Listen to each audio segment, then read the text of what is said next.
something you need us to understand, you're gonna have to do a little better because we are not getting it. You hear me? Message is not fucking received. Oh my gosh, we got so many answers, so much happened, there's so much to discuss, and as we do every Monday, we're going to be talking about the final episode of Season 3, Revelations Chapter 2. Remember, if you're not all caught up with Season 3 of From, to save this video and come back later because there will be spoilers ahead. So let's start with the final scene of this episode, because now we know that knowledge comes at a cost. And just like so many of you, I have had the big question on my mind the last 24 hours. Who was in charge of doing Julie's hair in this episode? No, I'm just kidding.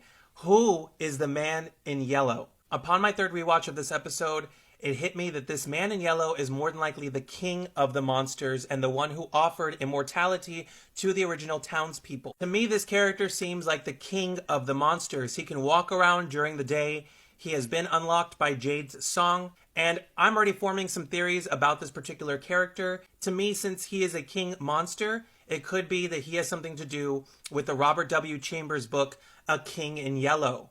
And if that is the case, then it is possible that the red monster on the cave painting is actually Cthulhu. But I'll make those into separate theory videos for you guys. Let's get back to the beginning of the episode, and we'll come back to this final scene with Julie at the end of the video. Finale starts off with Boyd and Kenny in the sheriff's station, and for the first time, we get a really close-up, detailed version of the town map that Boyd is drawing out.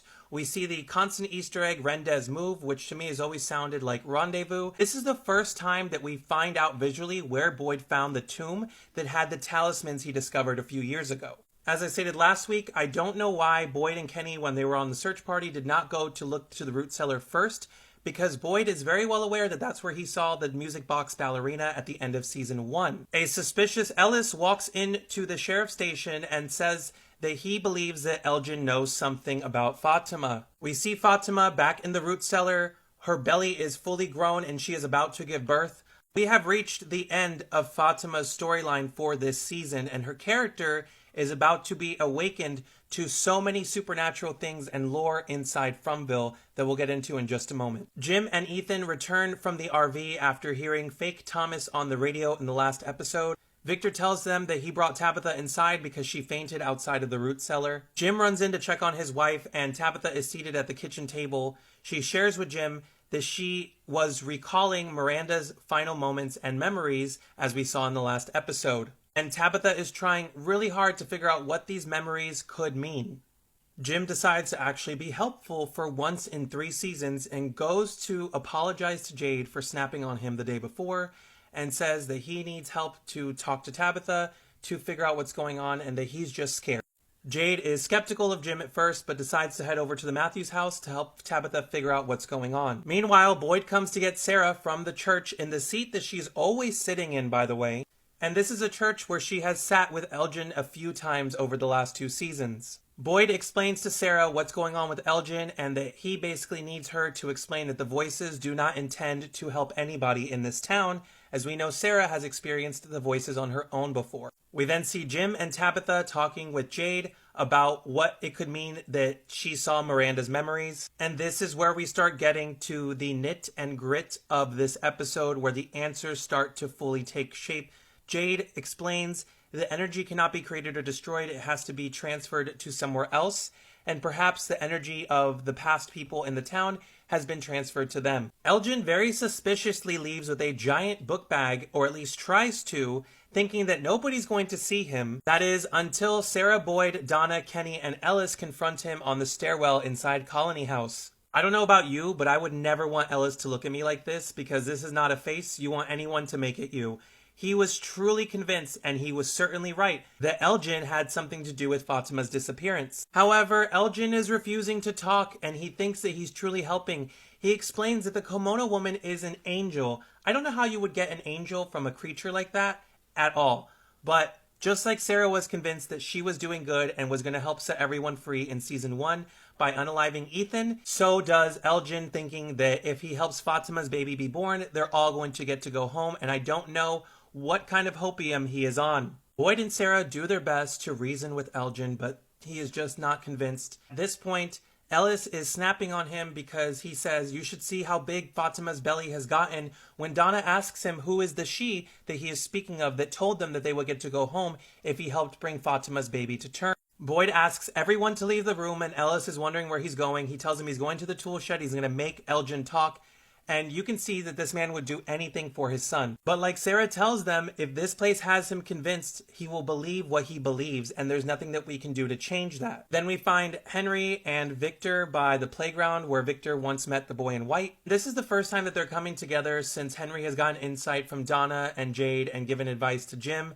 So he has changed and grown a little bit in his perspective of his relationship with his son, and we can see that growth starting in this scene right here. We then find Father Cautry's ghost in the tool shed with Boyd outside of Colony House, and he is trying to convince Boyd not to do what he's about to do to Elgin, because he says if he does do this, what he is about to do, then this place will truly have broken Boyd. He tells him, if you do this, this makes you no better than Elgin, and it's not comparable to what Fatima did to Tilly, so where is the fair line that you're drawing? And he tells Father Cautry, that is my daughter-in-law, and Father Cautry's like, well, that's why it's called Between a Rock and a Hard Place, not between a rock and a pillow. Boyd is faced with this task, which I think has been set up since the beginning of this season, where this town truly wanted to utilize Elgin to put Boyd to a point where he would finally break and cave and kind of act the way the monsters treated Tyne Chen to Elgin. Fatima is getting very close to giving birth. The clock is ticking down to her moments. We don't know at this point if she's going to be safe or not after giving birth. Jade, Jim, and Tabitha go off into the woods to look for some answers, and they find Victor's truck to see if there's anything there. At this point, Jade is everyone watching the show. He's like, if there are answers, just give them to me. He's yelling to the heavens, like, just tell me, I will listen. And this is kind of a rhetorical conversation he's having with the boy in white, right? Because the boy in white has been yelling at him through Jasper. Why? Because he resents Christopher. And who is Christopher aligned with in the lifetime? Jade, that we find out in this episode for sure. The reason he wasn't given the answers so easily the way Christopher was is because Christopher told the boy in white, you're just lying to me. This isn't actually an answer. While Jade, although he has a big ego, is more rational and really would have listened to anything giving him specific answers. Mariel, Christy, and Randall are in the infirmary trying to figure out some things. Christy's leg is not healing as fast as I thought it would. Normally, these injuries heal very quickly, and it's been over a week, and she is not doing any better. And I wonder if that's the town kind of slowing down her and Randall's healing process, because Christy is so helpful with healing and recovering people that the town said, you know what, we're going to make you suffer a little bit more with your injury than usual. And then, due to the insufferable cicada sounds, Randall decides to take the defibrillator from the storage closet and tries to use it on himself. But thankfully, she stops him just in time to save him. And they come together in this moment where Randall cannot take it anymore. And we see that Randall is truly breaking at this point. Christy is later told by Mariel that she is not okay and that she does not think anyone in the town is going to be okay. This is the first time in the entire season that we see Mariel actually saying that she's not okay after the music box curse, when she's been holding it in and trying to stay strong for everyone else she's been helping. Victor takes his father Henry to the resting place for Miranda and Eloise and tries to give his father some closure. And in this scene, we now know that Victor did find parts of Eloise. Even though there is a possibility that maybe those are from other people, he did describe her as small, and so did not find much of her around the town when he was trying to collect everyone after everyone was unalived in the last cycle. Victor gives his father this closure he's been needing for 40 years, and there's kind of resolution here between these two characters as father and son. He tells Victor more than ever he plans to be a father to him, and that it's not Victor's fault that his daughter and wife were lost. Jade, Tabitha, and Jim then enter Victor's storage truck, and Jim actually starts to be more helpful than ever now that the characters, as many people said, are finally talking to each other. Big things are happening and moves are being made. Jim himself, his mother was a music teacher, discovers that the 12 numbers on the papers are actually music notes. And Jade, who has had every theory in the book to be able to figure out what these numbers could mean, is in shock at the fact that Jim was able to figure it out. And that is because there are 12 parts of a musical scale, as Jim points out, so this gives them the next step in their series of clues. Boyd returns to Colony House, and Donna just looks so devastated at what he's about to do, what she's about to hear her friend doing to Elgin upstairs. At this point, what else is Boyd supposed to do? He's done everything he can to reason with Elgin. Elgin does not want to hear it. He's not being helpful. So Boyd takes it upon himself to his hand, and all of a sudden, we see the camera take a photo. And Elgin expresses to Boyd that the camera was the one instructing him on things to do. And what does Boyd see in this Polaroid? The home that he, his wife, and Ellis were on their way to when they got sent to from almost 5 years ago. This could be the town's one final attempt to convince Boyd that what Elgin is doing is good, or just to taunt Boyd to let him know that he may never make it back home. Something I found very interesting is that Abby had left a boat there for Boyd, and it's not in the photo. There is a song that plays in the episode during season 1, episode 8, when they flash back to Abby and Boyd's storyline and when they arrived with Ellis into town, that really leans into boats being taken out, and that might have something to do with how they can all eventually escape one day, maybe through the Brundles. So it feels like in particular the boat is being hidden here so that they don't have a clue that they need a boat to be able to possibly escape one day. Boyd's friends and family are downstairs, concerned that this is about to take a dark turn for someone that they love and what he's about to do to Elgin, when Acosta walks in. And I was just so devastated to see her finding this, because this is only going to prove her right of everything she's been thinking about Boyd the entire season. So I'm really wondering if in season 4 she may take over as sheriff, because people will lose trust in Boyd for what he did to Elgin. Especially when it comes to light that he knew that Fatima was the one that took out Tilly and hid it from everyone so well. We are then taken back to the bar where Jade is putting the musical notes and numbers together to figure out what the song he needs to play is. After a few moments, the song fully comes rushing back into his head, and he remembers all the notes. However, when Jim walks in as Tabitha and Jade make this final part to the discovery, he asks them, "Do you really think it's a good idea, after the music boxes in the diner, after the music box curse that Boyd found in the dungeon, to be playing music, because it seems that this place uses music for bad reasons?" So Jade, taking into consideration what Jim had just told him, wonders what's the blast radius of an evil song, and they decide to go play the song at the bottle tree in the forest to hopefully protect the town from unwanted consequences. At this point, Fatima is fully going into labor, and the kimono woman is there to help her give birth. Then the story takes an interesting turn. We see Julie and Ethan at the diner, and Julie tells Ethan the truth about what happened when she was seizuring and when she went to the dungeon. And Ethan explains to Julie that she is actually a story walker who can travel to and from different points in the story that have already been told. And this tells us as viewers that the story and the events we are watching in this show have not only already happened in people's past lives, but they are constantly repeating on a loop that Julie is able to travel to over and over again, even if she's not able to change the outcome of events, which confuses me, because she was able to throw Boyd the rope, which caused a change of events. Acosta goes off on Boyd in the Colony House kitchen and asks everyone if they really think that this is the best solution to get Elgin to talk on where Fatima is hidden. Before they can get too far into it, Sarah takes it upon herself to do what no one else will and what Boyd should not be doing. Sarah tells Elgin she will not let this place take Boyd's soul, but it has already taken hers, and she has basically nothing to lose by making Elgin talk. Everyone rushes up to find out what's going on with Elgin and why he is screaming. And we find that Elgin had his, taken out by Sarah, which to me makes it feel like Elgin and Jade are connected, because we see the Civil War people with the missing eyeballs. So is Sarah also a reincarnation of someone who did that to the Civil War soldiers? And are all the ghosts that Jade has seen the people that in previous cycles had tried to help someone have a baby in the town? I think that this was one of the best character development plots for Sarah, and truly she has become one of my favorite people on this show. We enter the final few moments of the episode. Jade plays the song that he remembers, and that unlocks all the previous memories of all the previous lifetimes that he and Tabitha have lived through. And for the first time, the Nkui kids appear to Tabitha and Jade together. Tabitha sees what we can assume to be the daughter from the 1506 beginning era of Fromville that belonged to Jade and Tabitha. And we find out Nkui means remember.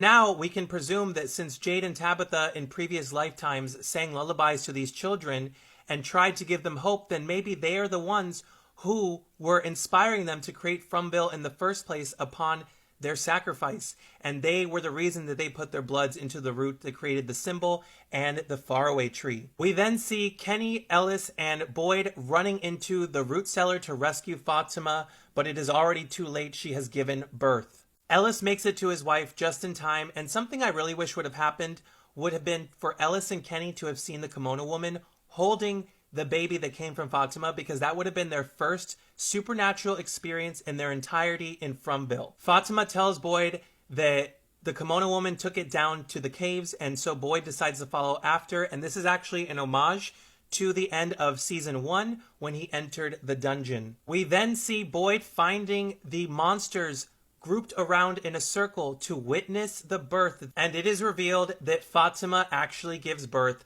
to Smiley.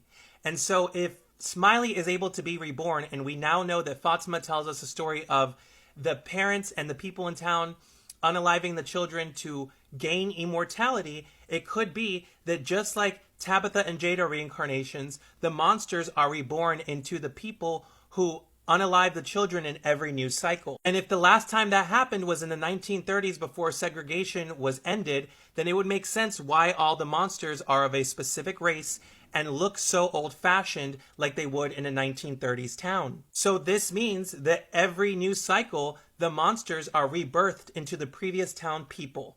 As we approach the end of our final recap for Season 3, I wanted to point out something I haven't seen anyone mention. For the first time since Season 1, we see the monster outside of Colony House inside the cave that was saying, "Hey Julie, don't you remember me?" And I actually have my own theory about Julie and this monster now that everyone has been talking about it, and now that he has returned in the season finale, and what it could mean for Julie. But I'll get into that in a different video for you guys later. Jim tries one final time to understand his wife Tabitha and help her, and she reveals to us and to Jim that her and Jade had a daughter and were married in the original cycle, and that every lifetime since they have been reincarnated and have always been destined to come to town. And now we know that the two cars arriving to town were always Jade and Tabitha's souls returning to save the children. At this point, half of the answers for the entire show, I believe, are revealed to us. It was really sad to see Tabitha's final moment with Jim asking him for space, not knowing what was about to happen to him, and this flashback from season 1, episode 1, where Jim was like, "Don't you remember how things were before?" And he was fond of how life was before they entered Fromville. And in the final moments of season 3, Jim finds himself having returned full circle to the RV that they arrived into town with.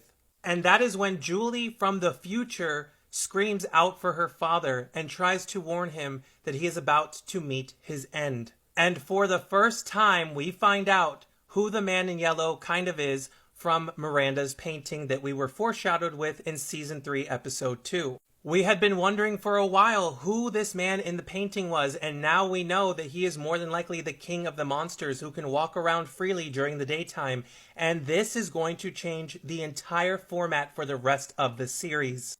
This man in yellow confirms to Jim that he was the voice on the radio, and he tells Jim something very important, that his wife should not have dug that hole, and that knowledge comes at a cost. Price of Tabitha and Jade remembering and unlocking this entity who can be presumed the ruler who basically told everyone in town in 1506, "Hey, I will give you immortality if you just do this one thing to your children." It can be presumed that the reason that he is taking out Jim is because Tabitha and Jade are closer than ever to unlocking the full mystery of Fromville. Just like we learned earlier in this episode, Julie cannot change the story's outcome, so she is unable to save her father. We do not know how far ahead in time Julie is returning to help her father try to escape this man in yellow. But I am guessing that it is probably going to take place in the season 4 final episodes. Now, there is also a scratch on Julie's face that I'm thinking comes from the teenage boy monster that recognized her, but again, I'll get into that in a different video for you guys. But after this episode, we know that the entire vibe of the show has shifted. It is going to be more dark than ever going into season 4. There is a monster or entity that is loose, that is able to walk around in the daytime, and that is going to change the safety factor for everyone on this show that is still remaining with us. We found out that Ankui means remember. After 3 seasons, we finally know that answer. We also finally found out that the bottle tree numbers are actually musical notes to help Jade remember his past life. So that's perhaps why Miranda and previous lifetimes were setting up the bottle trees to help Jade remember that he was Christopher. I just want to say thank you so much for sticking with me through this long video and all my long detailed recaps. I will be making a few follow-up videos to this to go more in depth about certain things I talked about, but I really wanted this to be a true and through recap video for you guys of the finale because there was so much that was answered as well as so many new questions that were set up for us for season 4. Thank you guys in the family for being here and joining me today. And there are still going to be a couple weeks to follow of me theorizing and guessing what's going to happen in season 4. This show means the world to me, and I'm so thankful that we're getting a 4th season. Let me know in the comments below what you guys thought of the season 3 finale of From. This didn't have to happen, you know. Back up. The knowledge comes with a cost. Back the fuck up!